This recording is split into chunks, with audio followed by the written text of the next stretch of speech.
오픈 준비했는데 뭘 이렇게 보고 있어요? 아니, 제가 지금 UFO 영상을 보고 있거든요. UFO? 너무 신기하지 않아요? 이게 있다가 사라져요. 이거 봐, 있다니까. 있어. 나도 봤어요, 이거를. 수도권에서 내가 목격한 적이 있다니까. 수도권이요? 뭐 미국 이런 데서도 아니고? UFO 있어. 아니 근데 뭐 아무리 봐도 이 UFO가 있을까 뭐 새 같기도 하잖아요, 하얀 게. 얘 맞다니까. 정확히 야 모양을 이 UFO지 이게. 그래서 오늘 그러면 네. UFO에 대해서 좀 파고들어서 실체를 좀 밝혀보도록 하자고요. 좋아요. 저는 없다고 보는데 있다고 하시니까 있다니까. 전문가들 한번 모셔봐요. 내 얘기를 들어봐요. 좋아요.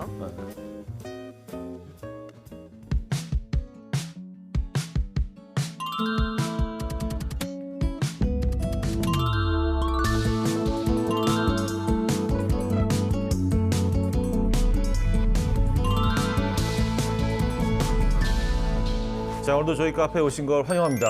반갑습니다. 네, 반갑습니다. 환영합니다. 오늘 뭐 카페 문을 열기 전에 이진 알바하고 잠깐 뭐 UFO 얘기를 했었어요. 맞아요. 네, 그래서 근데 뭐 우리가 아는 게 한계가 있고 그래서 뭔가 좀 이걸 좀 더 파헤쳐보자. 저는 개인적으로 그 굉장히 궁금증이 많거든요. 오. 네, 뭐 얘기가 나오면 좀 더 그 파고들겠지만 경험도 했고요. 고향 이야기 아니신가요? 고향, 네, 일산이요. 예. 아니 외계에 계셨다면서요. 아 저요? 워낙 이제 또 뭐. 늙지 않는 외모로 유명하시니까. 뭐 그럴 수도 있고요. 네, 그럴 수도 있고요. 어쨌든 그래서 오늘 전문가 한 분을 모시고 제대로 좀 한번 파봐야겠어요. 세티코리아 대표 이명현 박사님을 모셨습니다. 안녕하세요.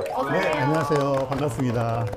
본인 소개 좀 부탁드려요. 네. 일단. 예. 저는 이명현이라고 합니다. 천문학을 공부를 했고요. 그러니까 천문학자로 현장에서 활동을 하다가 지금은 과학 책방이라는 게 있어요. 이제 교양과학 책들을 팔기도 하고, 뭐 여기 있는 이런 두 분을 비롯한 이런 대중과학자들이 모여서 이제 일반인들에게 과학을 좀 쉽게 네.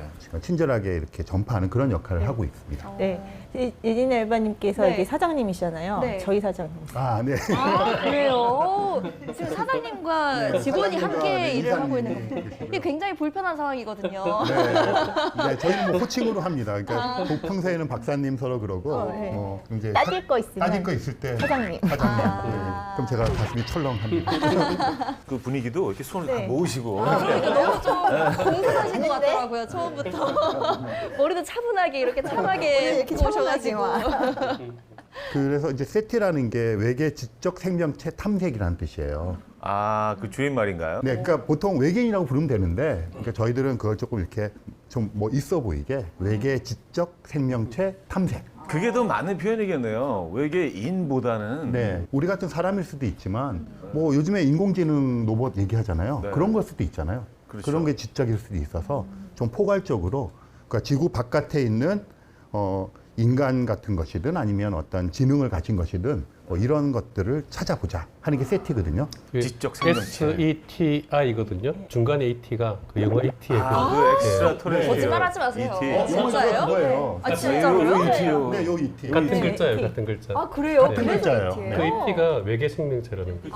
ET가 외계 생명체고 뒤에 I가 인텔리전스 지적이라는 거고 앞에 설치가 찾다. 그게 이제 세티예요. 전체적으로 외계 지적 생명체 찾는 걸 다 통틀어서 세티라고 부르고요. 네. 그러면 세티 연구소라는 게 이제 미국에 있고, 그러니까 우리나라에 세티 코리아라는 조직이 있어요. 그 예전에 조경철 박사님 기억나시나요? 네네네. 네, 그분이 이제 회장하시고 제가 사무총장하고 이랬었는데, 네. 이제 제가 지금은 이제 우리나라에서 세티 활동을 하는 세티 코리아의 대표를 맡고 있습니다. 그럼 전 세계적으로 뭐 다 있겠네요, 나라마다. 나라마다 국부적으로 있고요. 네. 또 미국 샌프란시스코에 메티 인터내셔널이라는 조직이 있어요. 네. 그러니까 이제 이런 식으로 각국에 흩어져서 활동하는 사람들의 이제 조직인데요. 거기서는 저는 이제 자문위원을 맡고 있습니다. 야, 그러면 보통 사람들이 알고 있는 것보다 훨씬 많이 그 어떤 우주의 비밀들 좀 공개를. 아무래도 이제 그 정보라든가 늘 이렇게 시간을 쏟는 것이 많으니까 다른 사람들보다는 조금 더 많이 알고 있는데요. 근데 여기에는 약간 그런 게 있어요. 저희는 이제 약간 과학이라는 걸 바탕으로 이제 외계인에게 접근하는 방식이고, 한쪽에서는 또 UFO를 중심으로 하시는 분들인데 서로 교류는 많지 않아요. 오늘 아무래도 UFO에 대한 허구, 또 실체 뭐 이런 것들이 조금 더 이렇게 그런 것들은 우리가, 말씀을 드릴 수가 있어요. 파헤칠 수 있을 것 같아요. 그 외계인과 UFO는 사실 뗄래야 뗄 수 없는 그렇죠. 네, 네. 또 관계잖아요. 오늘 그 미국에서 안 그래도 올해 UFO 청문회가 열렸더라고요. 거기서 이제 UFO 이동 장면을 직접 공개하기도 했는데 There's a fire starting in my heart, reaching a fever pitch and it's bringing me out the dark. They need to be investigated. 이후에 나사에서도 UFO에 대해서 연구를 하겠다 이렇게 밝히기도 했고요. 혹시 여기 계신 분들 중에 UFO 직접 봤다 하는 분들이 계신가요? 보셨어요? 그 얘기 좀 사장님이 해주시죠. 유명하시죠. 그 UFO 제가 목격담으로. 그 얘기는 사실 자주 하는 편은 아니에요. 근데 그냥 제 경험을 그대로 말씀드리면 일산 초입에 그 화력발전소가 하나 있어요. 제가 뭐 아주 오래전에 그 근처에 살았었는데 화력발전소 바로 옆에 약간 좀 야트막한 동산이 하나 있는데 그 맨 위에 벤치가 하나 있어요. 그 앉아가지고 이렇게 누워서 이렇게 좀 이렇게 잠도 자고 이렇게 하늘 보기도 하고 그런데 하루는 올라와서 딱 누웠는데 빨간 점이 하나 보이는 거예요. 그래서 근데 움직이질 않아. 그래서 뭐 비행기면 이렇게 좀 움직이는 게 보여야지 되는데 뭐 김포공항도 그 건너편에 있으니까 뭐 비행기는 가끔 보이죠. 근데 서 있어요. 그래서 저게 뭐지? 내가 지금 뭐 좀 시력에 문제가 있나? 그리고 잠깐 이렇게 또 다시 보니까 얘가 약간 뭐 막 이렇게 해서 딴 데 또 가 있는 거예요. 그래서 저것 봐라 인공위성인가? 그러고 있는 사이에 약간 좀 정신이 좀 혼미해진 건 아니지만 이게 뭐지? 그러고 있는데 없어졌어요.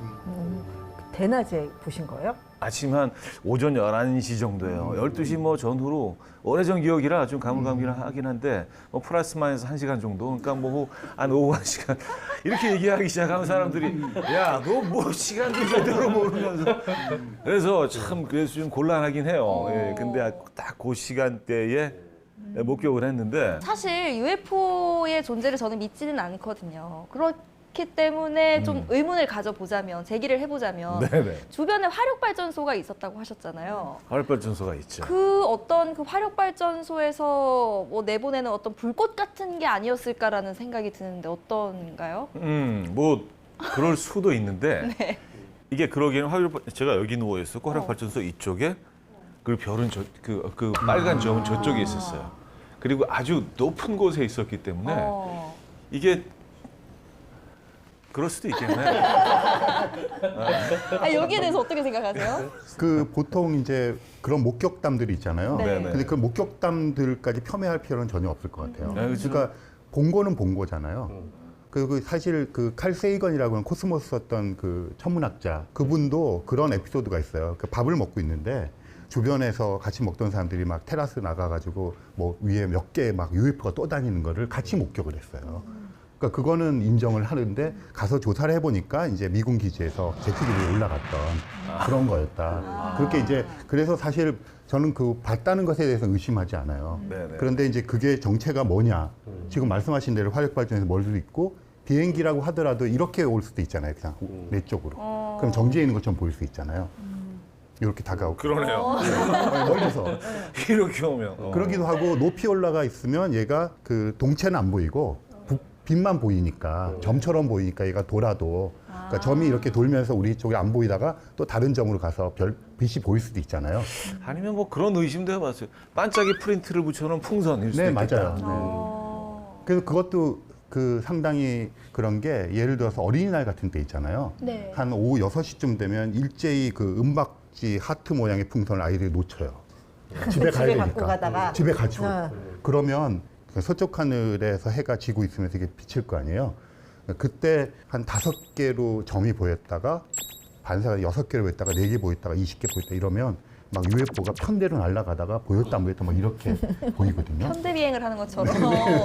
그래서 예. 그러니까 상상할 수 있는 여러 가지 현상들이 있어요. 인공적인 현상도 있고 구름도 얼마나 다양한데요, 사실은. 그게 UFO가 아직 밝혀지지 않은 거니까 맞아요. 거기서 U를 빼고 그냥 밝혀진 것이 되는 과정 사이에 있으면 그냥 UFO겠네요. 네. 근데 그런 말씀을 하셔도 그것에 대해서 그러면 우리가 시간과 돈과 노력을 들여서 판명할 가치가 있는가?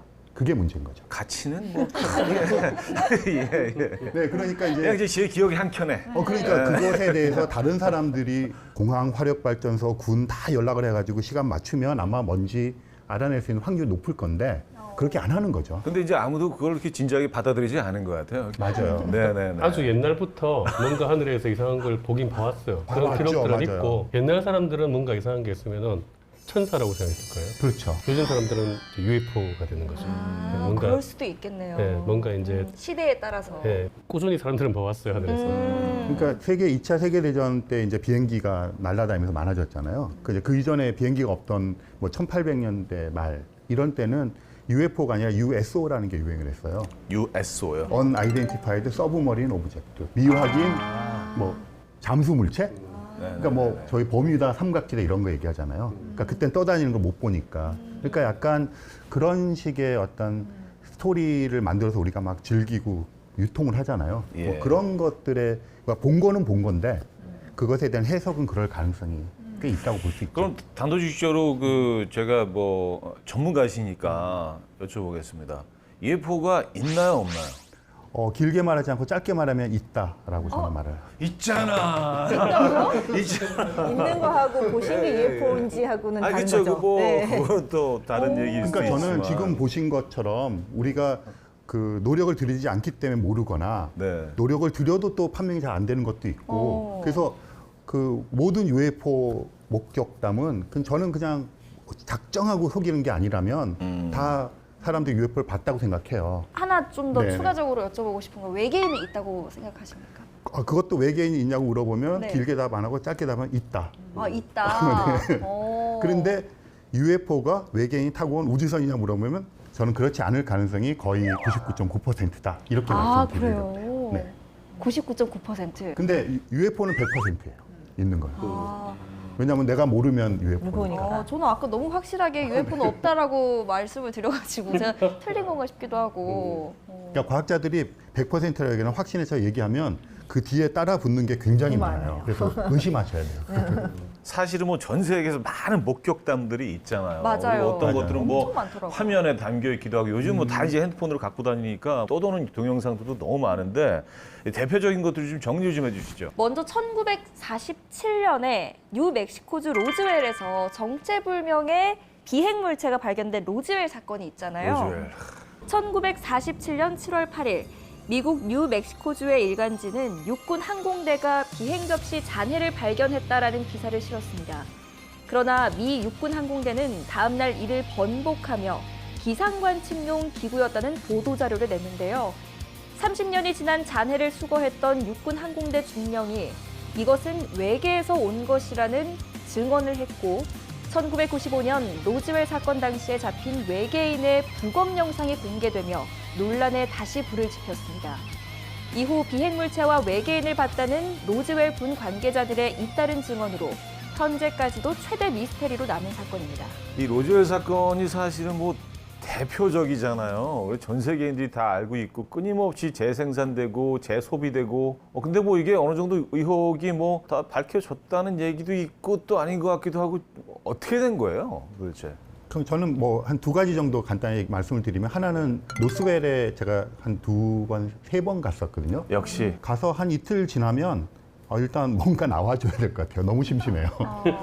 사방에 뭐 네. 동물 울음소리 들리고 밤에 별은 쏟아지고 평소 안 보이던 별똥별도 많이 보고 네. 이러기 때문에 그런 분위기가 하나가 있고 또 한 가지는 이게 이제 허구라고 밝혀졌을 때 우리들이 갖게 되는 그 허망함, 상실감. 상실감. 예. 그래서 사실은 사람들의 스토리텔링에 대한 욕망과 욕구가 재생산된다고 그렇게 생각을 해요. 그러니까 로스웰 한번 나중에 가보세요. 그럼 진짜 한 3일쯤 되면 막 외계인 나오라고 찾고 있는 자신을 발견할 수 있어요. 또 하나 밝혀진 게 외계인 그 해부 영상 있잖아요. 네. 그것도 만든 사람이 이거는 가짜다라고 시인을 했다라고 하더라고요. 네. 아 만든 사람이 있어요? 네, 만든 사람이 있었대요. 만든 그쵸? 사람이 제가 알기로는 영국 사람이고 네. 진짜 그 실망이네, 특수효과 진짜. 전문하는 분이에요. 어떻게 보면 참 그래서- 능력자예요. 전 세계 능력자죠. 그렇죠. 네, 진짜 열심히 사네 진짜. 그렇게 만들어. 재밌는 게 이제 그 사람이 밝혔잖아요. 내가 네. 만든 거다. 그랬는데도 그것도 안 믿는 사람들이 그걸 안 믿죠. 그 자체를. 믿고 싶지 않은 쉽지 거죠. 않은 거죠. 네. 그 사람이 자기가 만들었다고 거짓말을 할 수밖에 없는 이유가 있을 거다. 그건 음모론.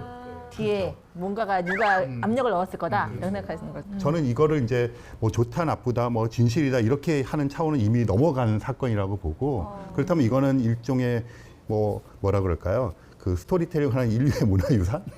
그래서 그걸 통해서 우리들의 이제 본성의 모습을 좀 투영해서 네. 볼 수 있는. 그래서 하나의 퍼포먼스 뭐 20세기가 낳은 예술 작품으로 이렇게 좀 해도 되지 않을까 그런 생각이에요. 그러니까 실제로 아까 말씀해 주셨듯이 로셀 말씀하셨는데 사람의 뇌는 자극이 없는 걸 못 견딘대요. 그래서 감각 박탈 실험이라고 그래서 외부와의 감각을 완전히 차단하게 되면 그 다음에 오는 게 환상을 보는 거라고 하더라고요. 그래서 고요한데 아무 자극도 없이 별만 이렇게 보고 있으면 그 별이 움직이는 것 같은 뭐 느낌이 움직이는 들 것 착시 현상도 같아요. 있고 마음도 뭔가 있어야 줘야 될 것 같고 자기를 어쨌든 거기서 보존해야 되니까 그런 것들이 끊임없이 인터랙션이 되는 것 같고요. 로즈웰 정도는 이제 진짜 말씀하신 대로 문화유산 정도로 생각해줘도 그러고 보니까 아까 일상에서 보셨다는 게 왠지 신빙성이 갑자기 생기네요. 그 일산에서의 목격설에 힘이 좀 실리는 걸 제가 좀 가지고 왔는 게 아, 예, 좀 알려주세요. 미국에서뿐만 아니라 한국에서도 이게 UFO가 목격이 된 그 사례가 있더라고요. 근데 그거 봐. 거기가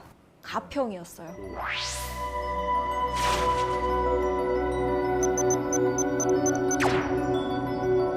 이게 가평의 농가에서 찍힌 UFO 사진이 지금 보이고 있는데 그 사진이 되게 유명한 사진이죠. UFO 네. 사진으로는 세계적으로 유명한 사진이에요. 아 유명해요. 전 세계에서 무슨 UFO 사진 전시회 하면은 단골로 아, 그래요? 밑에 초대받는. 이제 오. 우리 그 어르신들이 뭐 깨 같은 걸 털고 계시는데 그 위에 이렇게 하얀 색깔 같은 네. 어떤 그 비행물체가 날아다니는 게 지금 보여요. 이 사진 찍은 분이 사진 기자예요. 기자예요? 사진 기자였고 그냥 그 가을 모습을 취재하러 갔었는데 그래서 이제 가을 풍경 형식으로 이 노인 두 분을 찍었는데 그게 찍힌 거예요. 조작됐을 가능성도 없고. 그러니까 그 당시로 굉장히 좋은 카메라, 어. 예, 좋은 필름으로 사진 기자니까 그러니까 그렇게 좋은 카메라로 찍힌 UFO 사진이 많지 않거든요. 하긴 대부분 그 전에 찍혔던 목격단들은 되게 화질이 안 좋았잖아요. 네. 일반인들이 그냥 찌릿찌릿하고. 찍고 하니까 초점도 안 맞고 그랬는데 이거는 사실 굉장히 분명해 보이네요. 우리가 이렇게 상상하는 UFO의 모습과 많이 닮아 있는 것 같습니다. 네, 그래서 그분 저 찾아오셔가지고 저도 얘기 많이 하고 네. 제가 전파 천문대 있을 때 그 취재하러 오셔서 그 얘기하고 사진도 보고 그랬는데 그분은 이제 되게 믿으시더라고요. 네. 근데 이제 저는 이제 그분의 꿈을 깨면서 그게 여러 종류의 그 구름의 모습이 생길 수 있다. 구름의 모습이 굉장히 다양해요. 아 실제 그럼 이 사진을 보신 거예요? 네, 그 사진을 이제 모니터로 봤지만 아. 그 원본 그 필름 프린트한 게 아니라 이 사진은 그 문화일보 헤드라인에 났습니다. 네. 다음 날 아, 실렸어요. 그래요? 아, 그렇겠죠. 이거 큰 사건이지. 네, 실렸어요. 예를 들어서 지금은 이제 사람들이 하늘 잘 안 쳐다보잖아요. 낮이건 밤이건. 네. 그래서 어떤 현상들이 일어나는 것에 대해서 사실은 우리가 옛날보다 덜 목격을 해요, 개인적으로는. 근데 조선왕조실록 같은 거 보면 첫 구절이 이제 그 천문이나 기상 현상으로 시작하거든요. 옛날 사람에 비해서 지금 우리가 눈으로 목격하는 게 훨씬 줄어들어서 그럴 가능성이 크다. 실제로 좀 봐야겠다. 여기 아까 무지개색이고 막 그래서 구름이 아닐 거라 그랬는데 우리나라 네. 말 중에 체온이라는 게 있거든요. 색깔 있는 구름. 옛날 사람들이 다 봤다는 거예요. 봤다는 거죠. 네, 색깔 있는 그리고 다 구름들이 있는 걸 기록해놨고. 봤다는 거죠. 아, 이강하 교수님은 어떻게 생각하십니까? UFO의 존재에 대해서. 네. 있긴 있죠. 있긴 있죠는 네. 조금 애매한데. 있긴 찝찝한데, 있긴. 있긴 있죠는 근데 네. 최근에 이제 그 조사도 하고 하잖아요, 나사에서. 네네. 그러니까 이제 있다라고 인정을 하는 거예요. 네. 그러니까 최근에 이제 청문회를 하고 이런 분위기는 그 UFO라는 용어를 쓰지 않고 UAP라는 용어를 씁니다. UAP. UAP. 네, Unidentified Aerial Phenomena. 그러니까 아, 미확인 공중 현상. 현상. 현상 그 플라잉이라는 그 단어를 안 단어가 너무 선입견을 주기 때문에 그냥 공중 현상일 수도 있다라는 생각으로 그래서 예전하고 분위기가 달라진 건 예전에는 그런 거 막 발표 나와도 인정을 안 했어요. 그런 거 뭐 그냥 잘못 본 거다, 뭐 별거 아니다라는 식으로 했는데 지금은 일단 있다는 건 인정하자. 네, 그리고 뭔지 조사해 보자. 그러니까 얼마 전에 있었던 그 미국 UFO 청문회 자료를 조금 봤는데 뭔가 새로운 사실이 나오겠지? UFO에 대한 어떤 좀 흥미로운 점들이 있겠지? 근데 사실 그렇게 또 기대를 충족시킬 만한 점들은 없더라고요, 이번 청문회에서. 뭐 예전에도 빌 클린턴 대통령이 나와가지고 1996년에도 화성에서 온 운석을 가지고 외계 생명체에 대한 발표를 했거든요. 근데 들어보면 이럴 수도 있고 저럴 수도 있다는 거예요. 맞아요. 네, 그렇게 항상 그런 애매하게 식이거든요. 맞아요. 아, 진짜 이거 짜증나. 약간 나사의 낚시질인 것 같아요. 낙사의 낚시질이기도 하고. 근데 이번 거는 의미가 낚시질이라는 표현 괜찮을까요? 그렇죠. 낚시 뭐 그러니까 약간 그 기사도 헤드라인 잡을 때 좀 그 공식 용어 아닌가요, 낚시질? 그래서 이번 발표도 사실은 저는 굉장히 중요한 의미가 있다고 보는 게 이름을 일단 UFO에서 UAP로 바꿨잖아요. 그러니까 플라잉이라든가 오브젝트 같으면 그냥 비행 접시를 연상을 시켜요. 근데 피노미논이라고 하면 구름도 되고 새떼도 되고 아니면 우리가 모르는 어떤 첩보 그런 위성일 수도 있고 공중이라는 단어 썼잖아요. 그러니까 이게 우주 바깥이 아니라 이제 지상에서 좀 떨어진 곳. 그러니까 그럼 뭔지 모르지만 날아다니는 애들이 있는데 걔네들이 뭐 지금 중국이 약진하고 있잖아요. 그럼 중국에서 만든 어떤 비밀 무기일 수도 있고 뭐 이런 것에 대한 생각을 해서 좀 포괄적으로 하고 그냥 없다고 치지 말고 있다고 하자. 이제 그렇게 이제 한 것인데 거기에 보시면 외계인이랑 연관되는 어떤 증거도 없다 이렇게 또 말을 했거든요. 그러니까 그런 걸 인정하고 조사를 한다는 의미가 있는데 그분들이 뭐 외계인에 관심이 있을 거라고 전혀 생각하지 않아요. 정치적인 부분도 네. 많죠. 그렇게 함으로써 예산 확보할 수 있고 뭐 이런 거 아닐까 저는. 과학자들이 보기에는 굉장한 진전이다, 이거는. 그렇죠. 예, 있다라고 인정을 하고 과학적으로 조사를 하기로 했다. 예, 그게 굉장히 큰 겁니다. 미국에서 청문회가 열렸다는 이 주제로 자체만으로도 사실은 청문회는 사실은 예전에 열렸어요. 예전에 열렸어요. 예전에 예전에 더 열렸어요. 본격적으로 아예 외계인 나도 청문회도 얘기를 열리고 UFO 청문회도 비밀 아니요 공개된 거고 유튜브에 다 있는데 외계인 청문회 보시면 3번 열렸어요. 세 번 열렸어요. 거기다 저같이 이제 세티 과학을 하는 세티 연구자 네. 특히 세스 쇼스탁이라고 세티 연구소에 계신 분이 단골로 나갔는데 그 의원이 물어봐요. 외계인 언제 발견하냐고. 아, 그렇게 단도직입적으로 단도직입적으로. 묻나요? 그러면 딱 얘기하기를 지구로부터 뭐 20년 후에 이렇게 해서 2040년을 저희는 디데이로 보고 있어요. 어떤 디데이? 외계인의 흔적을 발견하는. 아하, 2040년이요? 왜 2040년이에요? 2040년이죠. 세티 과학자 사이에서도 세스 쇼트락 박사는 2040년에 이제 외계인이 보낸 인공적인 전파 신호를 포착할 수 있다. 그 대답을 한 거예요. 그러려면 이제 계산 근거를 이제 댔죠. 그렇죠. 근데 이제 세티 과학자 사이에서도 뭐 2050년이라고 주장하는 사람도 있고 2150년이라고 주장하는 사람도 있고 그러니까 이게 좀 불확실한 추정이죠. 원래 아까 말씀드렸지만 과학자들은 다 공개적으로 하거든요. 근데 아무도 관심이 없어서 몰래 하는 것처럼 보이죠. 그렇죠. 네. 우리는 다 공개를 해요. 아, 그렇구나. 근데 그도 그럴 게 우리 여기 계신 분들 중에 천문학 박사님이 두 분이 계시는데 두 분 중에 두 분 다가 있긴 있다 이렇게 말씀을 하시는 걸 보면 조만간 진짜 그 외계인이 타고 오는 UFO를 우리가 직접 목격하는 날이 올 수도 있지 않을까라는 생각도 들고요. 저는 없다. 아, 없어요? 조만간은 뭐 없다. 이렇게 단도직입적으로 조만간은 이거- 없다. 이렇게. 책도 있어요. 어떤 책들 책이 다들 어디 있지란 책이 있는데요. 거기 보시면 다들 어디 있지? 예, 아, 거기 그 책 제목이. 뭐가 나오냐면은 외계인이라든지 외계 지적 생명체는 존재할 것이다. 근데 우리는 그들을 만날 수 없다. 그 이유를 49가지 정리해놨거든요. 책 한 권이 나와요. 왜 뭐 만날 수 없는지. 간단히 말씀드리면 제일 큰 요소는 일단 너무 멀어요.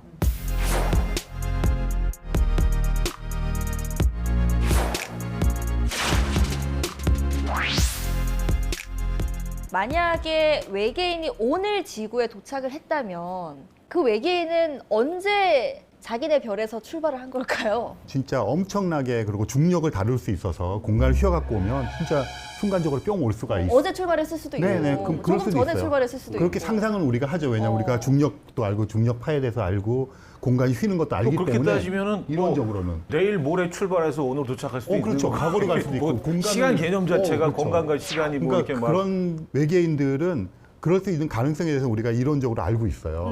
그런데 그들을 조우할 가능성은 별로 없다. 그리고 달까지 가는데 아폴로 그 11호 뭐 이렇게 갔잖아요. 3일 동안 가요. 달까지. 그리고 하루 있다가 다시 돌아와서 일주일짜리 여행이거든요.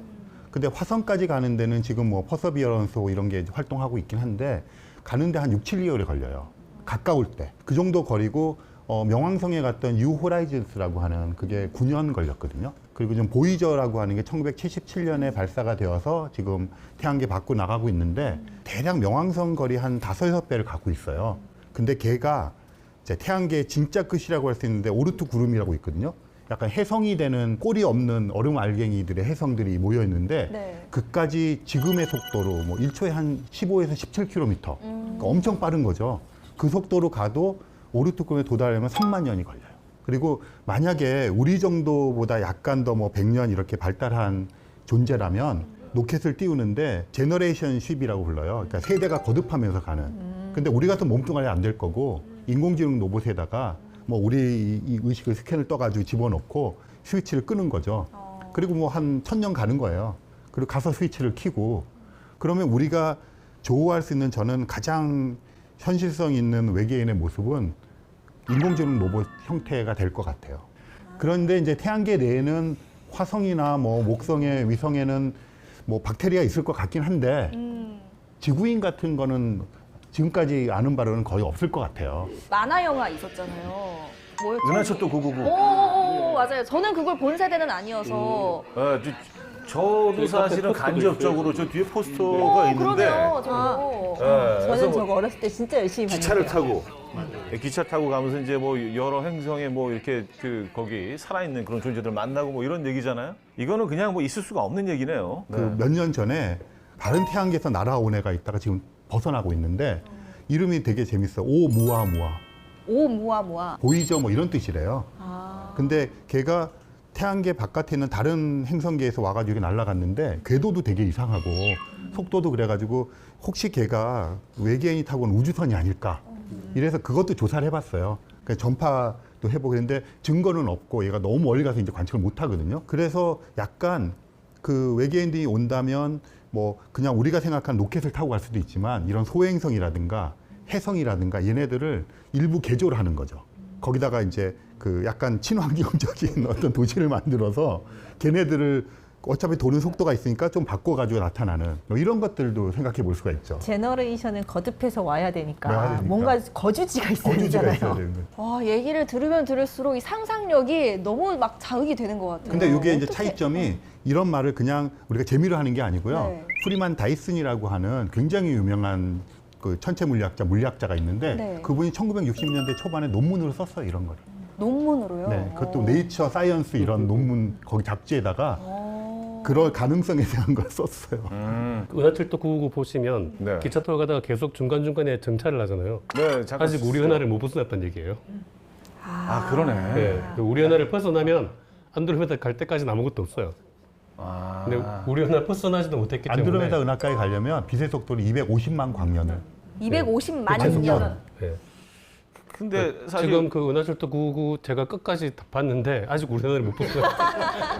우리 은하를 못 벗어나고 끝나버렸어요. 벗어나 봤자 네. 뭐 또 아무것도 없고 250만 하니까. 년 또 빛의 속도 날아가야 되니까. 벗어나면 이제 그 과정보다 훨씬 몇백 배 더 기간을 더 날아가요. 이렇게 오늘 또 과한 토크는 동심을 깨버립니다.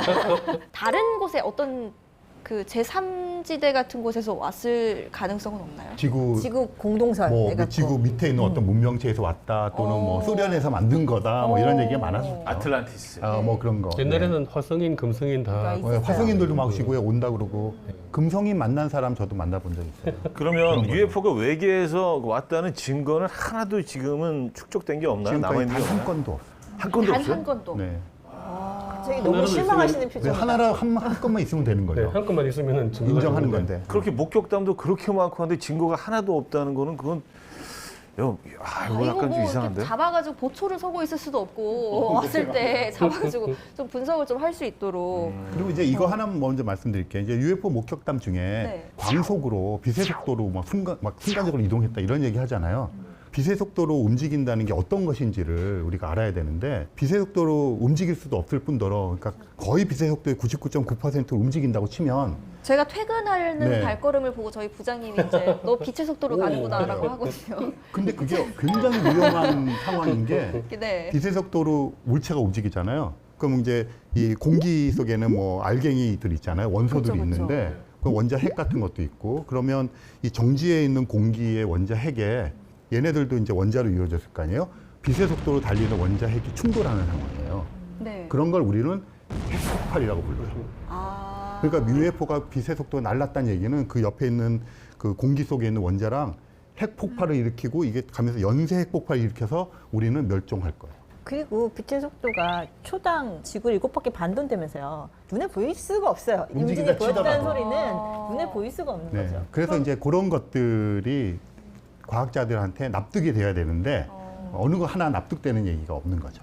아니 뭐 이제 그 생명체들은 좀 뭔가 훨씬 우리보다 더 멀리 가 있기 때문에 그런 것들을 좀 어느 정도 해결을 하지 않았을까요? 다 해결을 했겠죠. 해가지고 네. 오면 말씀하신 대로 중력으로 해가지고 이런 종이를 뭐 이렇게 가야 될 걸 구부려 가지고 뚫고 온다든가 이렇게 그렇죠. 되었을 거예요. 그러면 중력을 다루는 건데, 그러니까 우리는 지금 그 모든 것들이 전자기파를 다뤄서 전기를 가지고 뭘 하는 거거든요. 네. 근데 중력을 다룬다 그러면 우리가 그걸 이렇게 인식할 수 있는 매체가 없어요.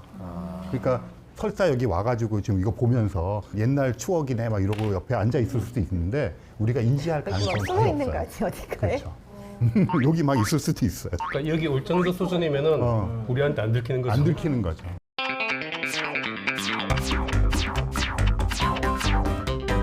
그러니까 너무 인간적이잖아요. 이게 들키는 것들은. 들키는 게 너무 그렇게 수준 낮은 외계인은 올 수가 없고. 올 수가 하긴 없고. 어떤 모습으로 하고 있을지 모르죠, 그죠? 그렇죠, 그렇죠. 네. 기체일 수도 있고. 인간의 모습을 하고 있을 수도 있고. 우리가 상상할 수 있는 수준이면은 여기까지 못 와요. 집에 창문을 닫아놓고 매일 진공 청소를 해도 항상 먼지가 쌓여요. 맞아요. 이 실체에 대해서 어디서 오는 거야 도대체? 그게 UFO일 수도 있겠네요.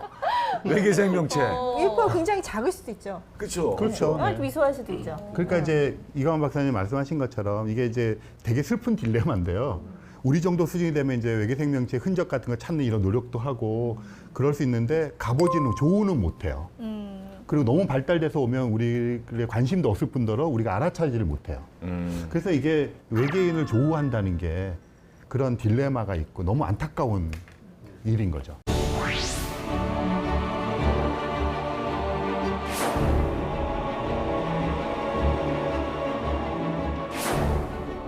혹시 외계인이 지구로 온 것과 반대로 지구인들이 외계인을 찾아 나선 뭐 경우도 있겠죠, 분명히. 그러니까 이제 외계인을 찾아 나서는 거 사람이 지금 간 거는 달까지밖에 못 갔어요. 아직까지는. 아직까지는. 네. 그래서 화성도 아직 못 가고 있는 상황이거든요. 그 대신에 이제 무인 우주선에다가 지구의 존재를 알리는 그런 것들을 좀 심어서 보낸 게 있어요.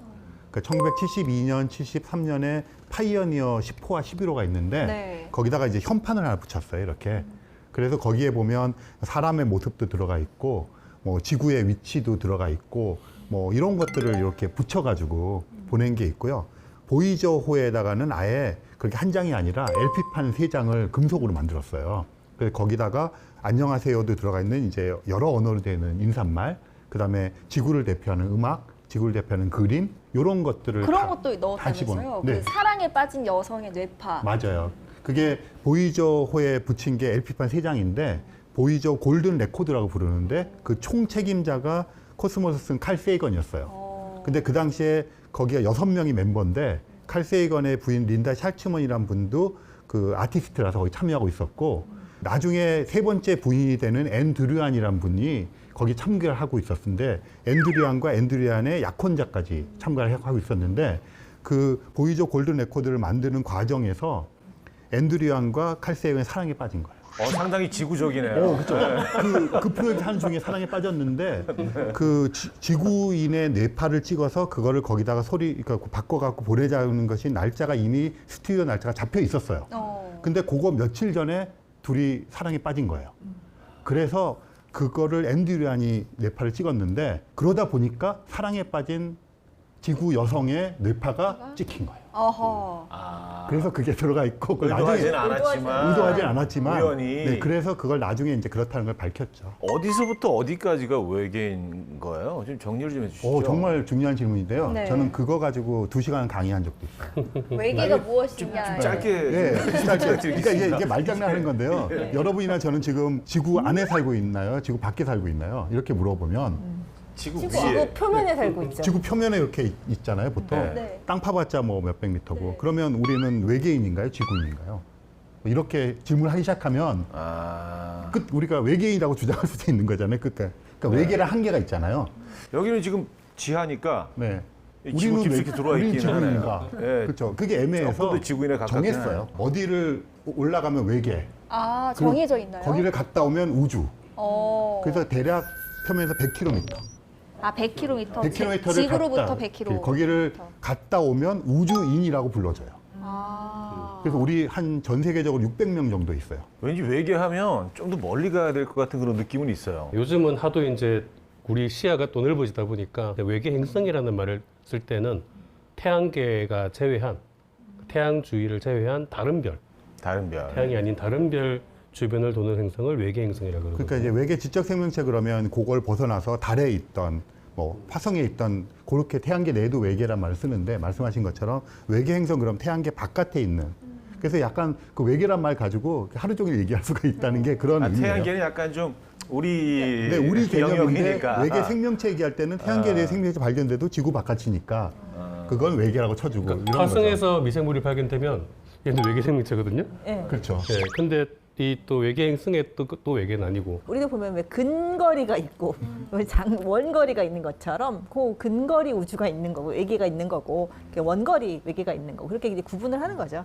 우리가 지금 태양계 뭐 이런 얘기를 하면서 자꾸 손짓을 이렇게 하다 보니까 그게 되게 소규모처럼 보이거든요. 실제 네. 좀 태양계 크기 어느 정도 될까요? 엄청 크죠. 아까 말씀드린 대로 좀 체감할 수 있도록 시청자들이 좀 아까 체감할 말씀하신 수 대로 있도록. 보이저호라는 게 1초에 한 15에서 17km면 네. 지금 예를 들어서 여기서 뿅 하고 1초 만에 분당이나 일산에 도달할 수 있을 정도의 1초 만에 1초 만에 총알보다 일산이나 17배 빠른 거예요. 그렇죠. 총알이 총알이 초 1km 가니까 아, 대박이다. 그런 진짜. 속도로 날아가는데 1977년에 출발해서 지금 겨우 명왕성의 5-6배 정도 거리를 가고 있어요. 그리고 얘가 아까 말씀드린 대로 태양계 끝에 가는데 3만 년이 걸리는 거예요.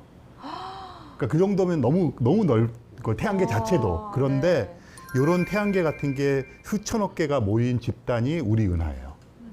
그리고 우리 요런- 은하도 이거 너무 네, 귀여운데. 우리가 은하예요, 진짜. 우주에서는 뭐 이 정도. 네, 요 정도. 근데 그런 우리 은하 같은 은하들이 우리가 지금 관측 가능한 알고 있는 우주에 조금 크게 해야 되겠다. 한 2조 개 정도 있어요. 이쪽에 좀 막막하다는 생각도 듭니다. 근데 이게 우리가 영화 같은 데에서 네. 이제 우주에 보면은 되게 가까워 보이잖아요. 가까워져. 막 네, 날아가고. 그것 때문에 좀 맞아요. 착각을 많이 하는데 그 소행성들을 지나가도 근처에 아무것도 없어요. 만날 수 있는 네. 가능성이 거의 없어요. 그냥 텅 비어 있습니다.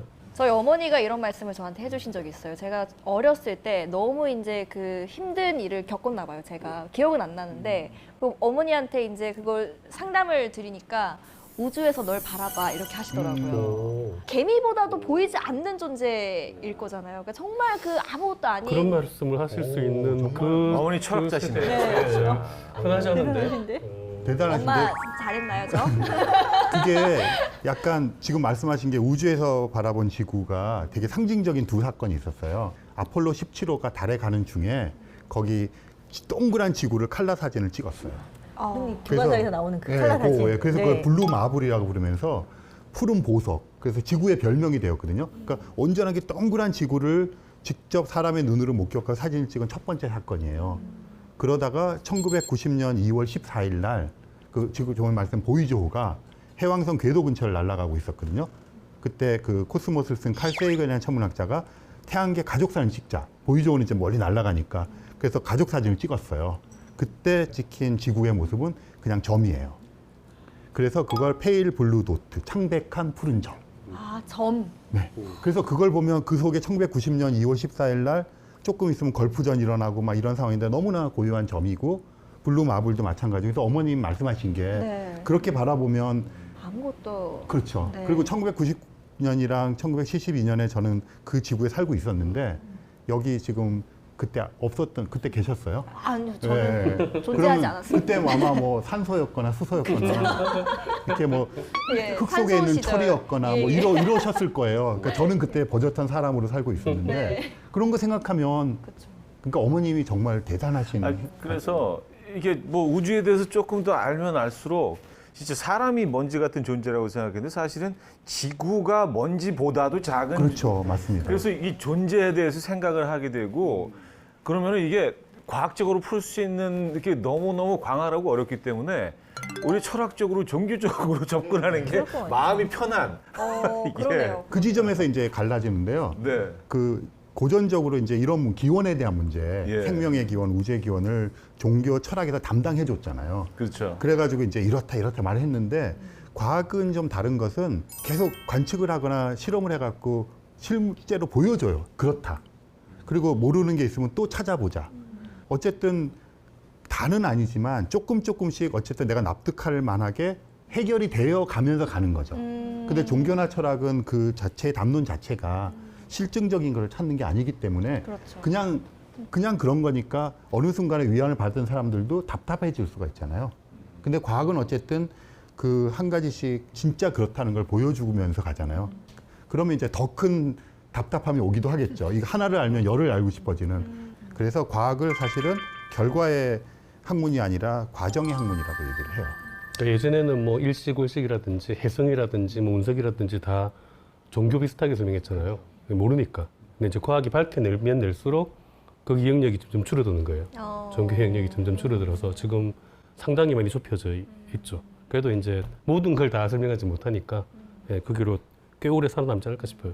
그래서 역사를 바라보는 관점도 인류의 기원이 아니라 그 전에 우주의 기원부터 쭉 시작해서 빅히스토리라는 관점이 생겨났잖아요. 쭉 138억 년 동안의 역사를 한꺼번에 그것이 모여져서 지금 우리 인류의 역사가 됐다까지 연결하는.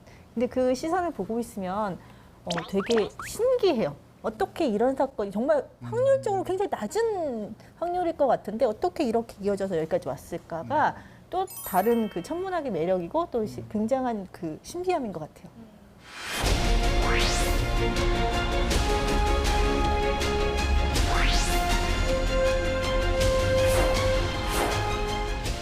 제가 이제 좀 유치한 질문을 해보자면 그래도 우리가 인간이 알 수 없는 그 영역에서 빛보다 빠르게 움직일 수 있는 UFO는 있을 가능성이 없을까요?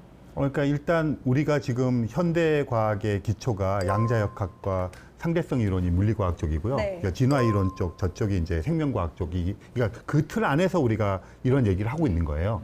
근데 그 틀을 벗어난 게 있을 수 있는 가능성에 대해서는 항상 생각하는 게 한 200~300년 전만 하더라도 지금 말씀드린 이런 게 그 과학의 기본이 아니었어요. 그렇죠, 그렇죠. 그럼 200년 후에 여전히 우리가 지금의 틀을 유지할까에 대해서는 확신할 수 확신을 없죠. 전혀 할 수 없죠. 그렇죠. 그렇다면 그런 것이 포용되는 것이 있을 수 있는데 빛의 속도 문제는 상대성 이론을 우리가 받아들이는 한 그 체제 내에서 빛의 속도는 넘사벽이에요.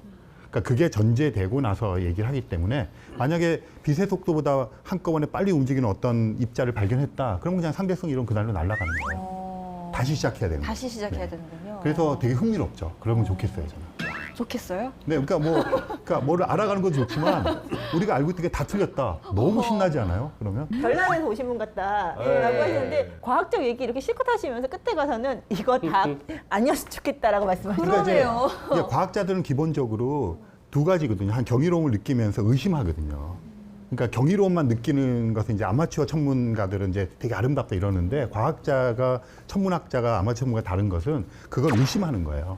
끊임없이 자기가 했던 일도 의심을 하고 그렇게 하는 확신하지 거죠. 않고. 네, 그렇죠. 그러니까 그래야지만 의심을 해야지만 다른 것이 보이고 그러면 다른 것들이 계속해서 역사적으로도 달라져 왔다는 걸 알고 있잖아요. 그래서 이제 과학을 시대의 과학, 뭐 과정의 과학 이렇게 얘기를 하는 이유가 그래요. 그러니까 틀린다는 것은 물론 괴로운 일이고 하늘이 무너지는 일이죠. 그렇죠. 지금까지 우리가 근데 믿어왔던 그리고 자기 것들을 자신을 버려야 정말 부정할 수 있는 일이지만 그럼에도 불구하고 그 순간 과학은 새로운 영역이 열리는 거니까 내가 할 수 있는 역할이 훨씬 더 넓게 열리는 거죠. 아, 그러니까 멋있네요. 빛보다 빠르게 날 수는 없는데 아까 이제 그 뭐 접어서 움직이는 접어서 거 움직일 말씀하셨잖아요. 때, 네. 그거는 가능해요. 가능하죠. 네, 그거는 지금 그 일반 상대성 이론으로 가능한 거고 그렇게 움직인다면 그건 이제 그 과거로도 갈 수 있고 빛보다 빠르게 갈수 움직일 있고. 수 있어요. 음. 그러니까 현대과학으로도 빛보다 빠르게 여행을 할 수 있는 방법은 있긴 있어요. 여행을 할 수 있는 방법이 네. 있죠. 그 자체가 날아가는 속도는 아, 시간이 너무 하고 싶어요.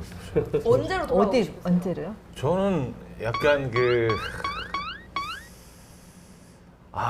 너무 어렵다, 진짜. 가고 미래, 싶은데 그러면 너무 미래로 어려워. 가고 싶으세요? 아니, 과거로 과거로. 가고 싶어요? 과거로 가고 싶죠, 과거. 좀 돌이키고 싶은 약간 뭐 순간이 구한말, 그 시절. 역시. 네. 본인의 건 아니네요. 네, 구한말 내지는 약간 좀 고구려 전성기. 가서 네, 어떤 네. 분으로 어떤 모습으로 살고 싶으세요? 전 안 보였으면 좋겠어요. 그냥 이게 관광하는 거지 뭐. 의상 멋있네 뭐 그러면서. 네.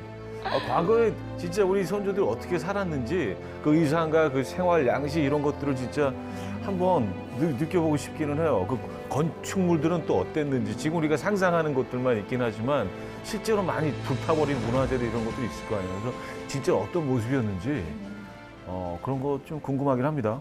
그러면 실제로 그 외계에서 보낸 신호가 우리에게 좀 잡힌 적이 있을까요? 전파 신호 말씀드렸잖아요. 네. 인공적인 그런 게 지금 몇천 건이 있어요. 후보들은. 후보들 네, 확실한 건 아니지만 근데 후보를 올려놓고 근데 강력한 증거가 1977년 8월 15일 네. 와우 시그널이라고 하는 게 와우 시그널. 이게 신호가 왔는데요. 그거를 관측해서 차트를 보던 천문학자가 세티 과학자가 너무 놀라고 흥분해서 와우라고 썼어요. 와우 영어로 와우 그래서 이름이 그렇게 붙여졌군요. 그래서 와우. 네, 와우라고 와우 그러면서 느낌표 딱 찍었어요. 1977년 8월 15일 날인데 어떤 광복절이네요. 신호였나요? 그게 이런 거예요. 그러니까 신호가 오는데 대부분 잡음일 거 아니에요. 굉장히 센 세기가 72초 동안 연달아서 온 거예요. 그러니까 이거는 그럴 확률은 거의 없거든요. 자연에서. 마치 누가 의도적으로 뭔가 보낸 것처럼. 그게 점점점 강해지다 점점 약해지는 게 72초 동안 유지가 됐어요. 그래서 그거를 보고 그 나머지 그 체크를 했죠. 자연적인 그 다 뺐는데도 불구하고 존재를 해서 와우라고 쓴 거예요. 그러니까 예전에 한번 이런 그 있었는데 그 호주 어느 전파 천문대에서 굉장히 인공적인 신호가 발견됐어요. 몇 번 반복해서 발견이 됐어요. 그걸 그 논문도 나오고 그랬거든요. 이게 도대체 뭘까? 몇 년 뒤에 찾았습니다, 원인을. 뭔가요? 정말 네. 멋진 걸 찾았어요. 전자레인지를 돌리다가 끄지 않고 문을 바로 열어버리면 새 나온 거예요. 예, 그때마다 그 신호가 이제 관측이 된 거예요. 전자레인지. 그러니까 그 비슷한 신호가 계속 반복적으로 갈 수밖에 없겠네요. 네, 그래서 전파 천문대에서 그 핸드폰도 다 금지가 되고요. 그다음에 그 전자레인지도 못 쓰게 하고 심지어 미국 전파 천문대는 그 웨스트 버지니아주에 있거든요, 미국에. 거기는 반경 100km 안에서 핸드폰이라든가 모든 전자기기가 안 터져요. 100km 안에. 네, 전부 유선 전화 써야 되고요. 전파 청정 지역으로 해놓고 합니다. 지금까지 이제 이야기를 들어보니까 UFO가 외계에서 왔다라고 보기는 좀 힘들 것 같고 이제 다시 좀 처음으로 돌아가는 느낌이 들기는 하는데 그럼 지금까지 우리가 뭐 일산에서 봤던 그 UFO나 이런 것들은 뭐였을까요? 저는 그래서 이제 UFO란 말을 썼잖아요. 네. 근데 굉장히 좀 한정지어지는 것 같아서 미국에서 새롭게 한 UAP란 말을 많이 썼으면 좋겠어요. 그러면 UAP. A라는 게 이제 공중에서라는 뜻이고 P가 현상이잖아요. 피노미넌. 네. 그러면 지금 보셨던 것도 어떤 현상인데 그게 실제 물체일 수도 있고 아니면 그룹일 수도 있고 그러니까 그런 걸 다 포괄하기 때문에 UAP라고 얘기하고 사람들이 목격하는 것에 대해서 좀 이렇게 체계적으로 분류를 해서 진짜 좀 체크해봐야 될 것들을 과학적으로 해보는 그런데 이제 예산이 편성되고 이러면 아무래도 그렇게 되면 의문이 많이 풀리겠죠. 체크리스트가 필요할 것 같아요. 점 형태냐, 움직였냐, 색깔이 있느냐 체크해서 이거는 뭐다 이런 지금은 식으로. 이제 그 제도권에 있는 권위 있는 기관들에서 이런 것들을 아예 이제 무시하니까 음모론도 더 많고 그분들은 답답하죠. 그렇다면 이제 이번 걸 기회로 해서 그걸 좀 체계적으로 하는 게 생기면 어쨌든 뭐든지 조사하는 과정에서 우리가 알지 못하는 걸 얻는 성과도 있을 테고 네. 궁금한 걸 알아내는 건 너무 흥미로운 일이잖아요. 결국 과학자들의 그 알고 싶어하는 마음하고 대중들의 그 미지의 세계에 대한 궁금증 혹은 호기심 이게 잘 맞물려진 결과인 것 같아요. 오늘 그 또 UFO 얘기하면서 정말 많은 것들도 알게 됐지만 조금 더 답답해진 부분도 있고 하는데 조금 더 많이 좀 이해를 하게 된 것 같아서 저는 아주 기분이 좋았습니다. 저희가 뭐 늘 노래 한 곡을 들려드리는데 오늘은요 달 탐사를 떠나는 톰 소령의 이야기를 담은 데이빗 보위의 음악이에요. 스페이스 아디티라는 곡인데요. 좀 네. 틀어주시죠. 부탁드립니다. 월터의 상상은 현실이 된다. 여기 뭐 OST에도 실렸고 뭐 데이빗 보위의 대표적인 곡이기도 하면서 멋진 노래죠. 이 노래 들으면서 오늘 정리하면 될 것 같아요. 근데 UFO 얘기를 하면서 사실은 뭐 약간 뭐 우리가 상상했던 거 또 그 진실을 좀 알게 된 부분도 있고 한데 끊임없이 우리가 상상하고 또 뭐 그러는 거는 뭐 저는 건강하다고 보거든요. 그래서 뭐 상상할 수 있는 부분은 계속 상상을 하고 알려진 부분에 대해서 마음을 접고 그래서 과학자분들은 계속 또 새로운 사실들을 알려주시고 하는 이 광활한 우주에 대해서 우리가 조금씩 더 이해해 나가는 거 이 과정도 참 흥미롭지 않나 하는 생각합니다. 우리 다음에 또 커피 한잔 하러 만나요. 네. 좋아요. 고생 많으셨습니다. 수고했어. 너무 재밌었어요. Commencing countdown, engines on. 3, 2, check ignition, and may God's love be with you.